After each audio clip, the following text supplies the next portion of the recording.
Hey, hi, it's me again. Campers, listen, we made it to Thursday. Well, if all goes well, we made it to Thursday. And Schoology is working perfectly. Sorry. Hey, listen.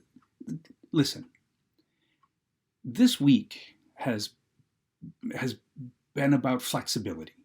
This week has been about grace. This week has been about patience. Okay? So hang in there, I know, and throw in a little humor every once in a while. Okay, we'll get through it. We'll get in the words of Bob Ross. In the words of Bob Ross, I aspire to create tranquility, a peaceful atmosphere to take people away from their everyday problems and frustrations. Frustrations. Okay. All right. So here's the deal. We'll get there. You know, I'm gonna give like unlimited tries at the next quiz or the next test, just in case you have to get on 8 times. We'll get there. They'll fix it. Right now, I'm going to give you the rest of Chapter 4. The rest of Chapter 4. This is going to be a long lesson, so please, notebooks. Get your notebooks out. Hit the pause button. Write down the notes on the magic whiteboard. And every little thing is going to be okay. Once you have your notebook full, from the time we did the review through yesterday and through today, you'll have enough for the test. Okay? Obviously, it's going to be open notes on the test because I can't sit there and tell you to put your notebook away. And I want you to go to the notebooks, flip them open, and I want you to do a data dump, and I want you to respond in both the short answer, multiple choice, true false test, and an essay response on Friday of this week still. If it takes 10 times, it takes 10 times. I'll set the amount of times you can try at 70. I don't care. It doesn't matter. All right, so here we go with the rest of Chapter 4. Chapter 4 so far has been about the power of words in our language, the definitions of words in our language. And now Chapter 4, the real $1,000,000 question, if I can be so bold, because this is a communication class and we're talking about how to communicate, especially inside those relationships like we started to talk about yesterday. Chapter 4 now turns to the $1,000,000 question. So we know a little bit about words. What can we do? How can we use what we know about words to be better at that communication? And that really is going to take up a great portion of the test, along with the stuff we've already done. So, to the magic whiteboard. It gives me a chance to use the stick, all right? And that really, seriously, a pirate's life for me. Okay, to the magic whiteboard. Okay, well, that went so much better than yesterday. All right, take a sneaky peek. As we roll down the magic whiteboard, okay, the Asterix, if you will, the Asterix is on what we can do now that we know about words to be better at communication. Well, the first thing I want you to think about is how we need to use our words and use them to be specific. This is details. I want you to think about this. Please bother me with the details, okay? And bother your receivers with details so that your message, remember week 1, Tony and Tina, sender, receiver, message, channel of transmission, remember all that. Listen, your message should be crystal clear for your receivers. That means you're going to have to use words that are specific. Okay, I don't know what a lot is. Like when you say a lot, if you say 64, then I know what a lot is. If you say 1,364, I know what a lot means. But what a lot means to you, like he has a lot of money. Well, okay, to you, that might be $20. he has a lot of money. Well, to you, it might be $2,000. Okay? To me, it might not be $2,000, campers. Hey, listen, be specific. He's really old. He's really old. Okay, well, to you, that might be 35. It might be 25. Her boyfriend is really old. Ooh, he's 20. He's 25. Yeah. To you, right? That's old. But to me, 25 ain't old. All right? Just saying. So you need to be specific, especially with your words in communication with your receivers. All right? Then, really, quite frankly, and I would double star this one, I would put Asterix all over this one. Spend more words. You guys are used to like, well, here. You're used to texting. You're used to saying, like, Mom, ride after school, pick me up, question mark, question mark, question mark. And then when your mom sends back one letter, K, you think everything is great. Mom, pick me up after school, question mark, and she sends back K. Well, now here's the thing. I know your thumbs and fingers get sore. We have swipe text now. We have a little microphone. We can actually talk and text now.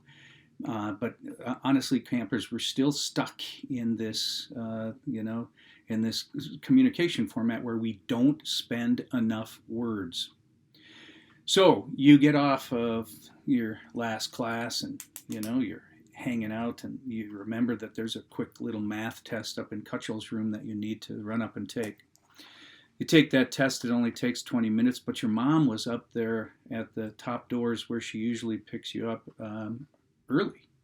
And now she's getting impatient and she expects you up there.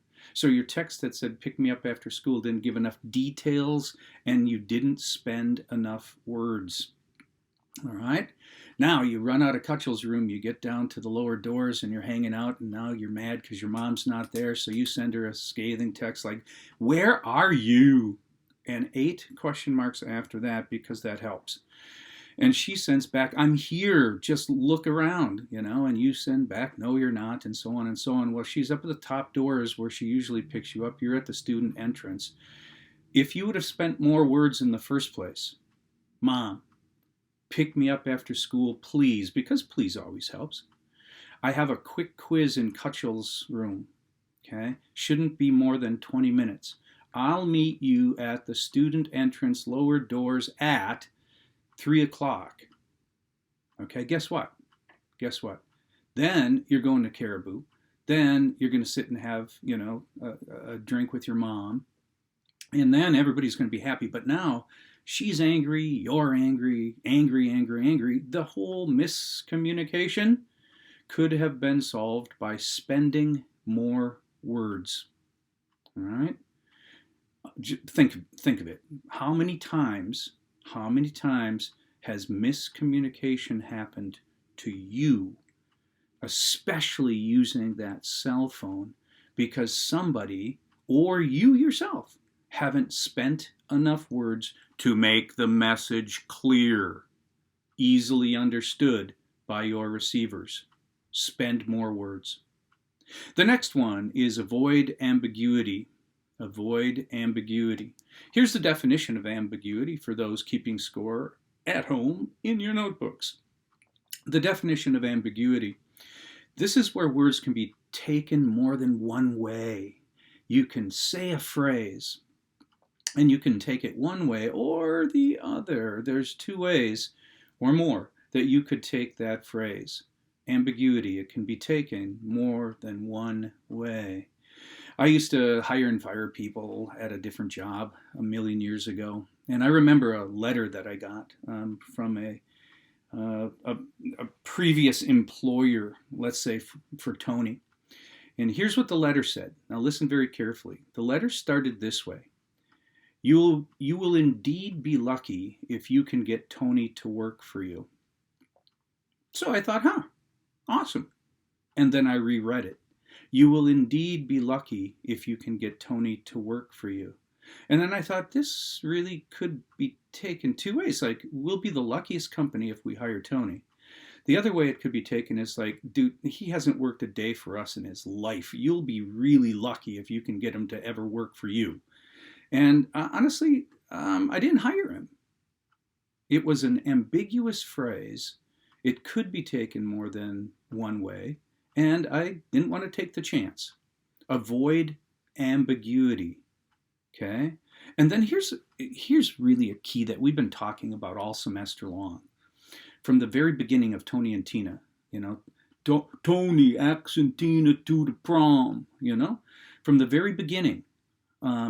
Match your words or encode to the receiver's ability to decode or deconstruct. We've talked about it. Now listen again. If I was giving this lecture to kindergarteners or 8th graders even, I would have to change my verbiage. I would have to change my verbiage least they, think of themselves as pusillanimous. All right, so here's the deal. The mistakes Tony made. You know what solved it. He ended up going with 8th grade English, asking Tina to the prom to match his words to Tina's ability to decipher or decode. It's super important. It's really very important that you think about this. We're going to talk about being a verbal chameleon later, and it'll come back then too. But for now, let's just keep moving. After we've talked about being specific and spending more words and avoiding ambiguity and matching your words, we have to really remember slang is great inside the subset.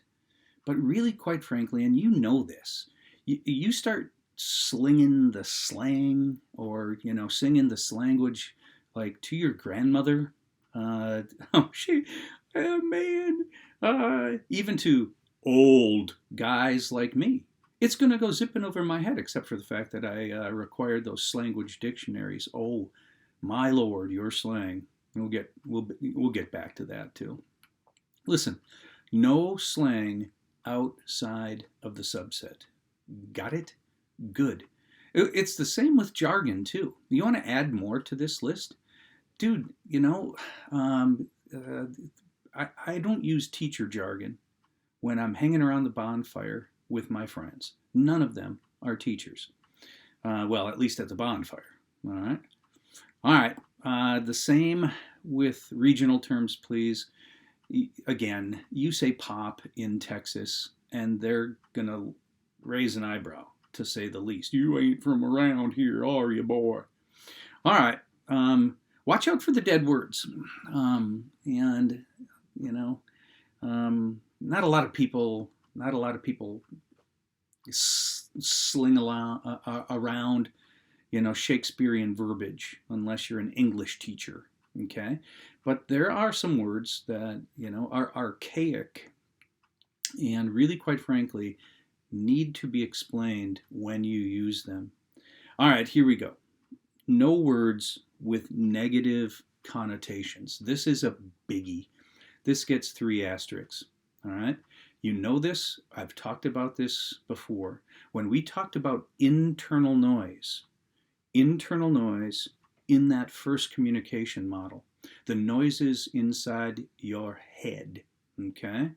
Nothing creates internal noise more than those trigger words, especially the negative trigger words. Okay. The negative trigger words. And yesterday, you guys sent me some really, really deep and really, passionate, if you will, negative trigger words. Your words that you hate, you detest. And man, I tell you what, I wish we could have given those speeches. Your negative trigger words would have taught us a lot. They really would have. I wish we could have given those speeches. But if you were to use a word that triggers those negative emotions, your receiver's off to the Bahamas. right? And you won't get them back. We've seen it modeled in the classroom. We've talked about it since day one. But now listen, let's drive it home. All right, let's drive it home. Know your receivers. I've said this a million times in the last chapter about truth and belief.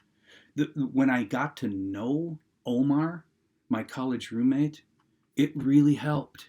Okay, now if you know that your receiver has a negative trigger word or concept that really sends her to the Bahamas, makes her sad, makes her fearful, makes him angry, makes him upset. If you know that, you as a sender and as a friend should avoid those negative triggers at all costs, really, And we're going to talk about how some people love to use them later. We're going to talk about how some people love to use them to push buttons and win arguments, Boy, that is a lose, lose, lose.